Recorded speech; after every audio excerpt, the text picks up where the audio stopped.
Question number 9. Two wires are made of the same material and have the same volume.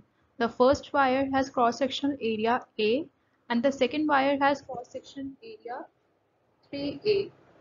First area, first wire is having area, first wire is having area A and second wire is having area 3A as given in question.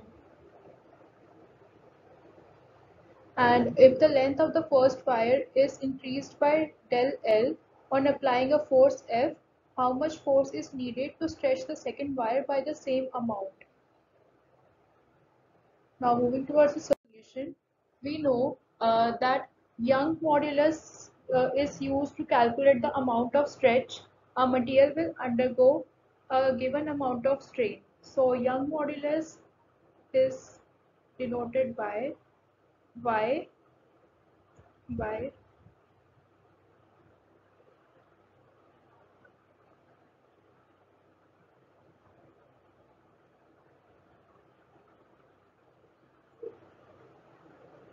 which is equals to stress divided by strain, and stress is force per area, force per area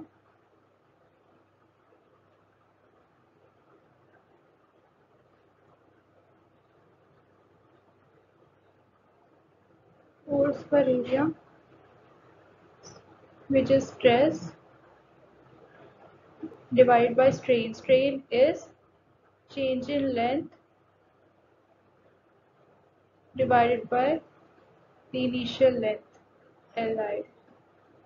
This is our Young modulus, and we know that as shown in the figure, the wires will have the same Young modulus because they have same material, and the length of the wire of cross section 3A will be L by 3.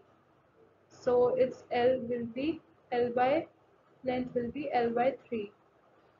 And from wire 1, for wire 1 we have del L, which is equal to F upon AY into 3L.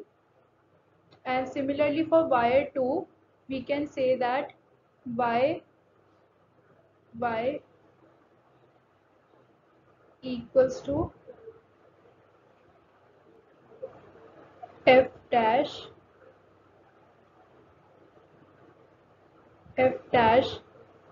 divided by 3A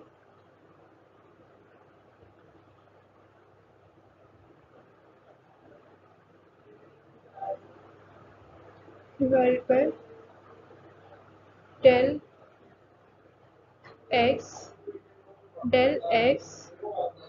divided by L by 3 L by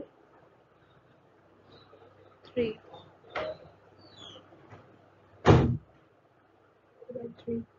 This is our second equation for wire 2. Now moving towards next slide, we have got the second equation for wire 2, and from equation 1 and 2 we get this ratio del L is equals to F upon AY into 3L, which is further equal to F dash upon 3AY into L, and we get F dash is equals to 9F. Thank you.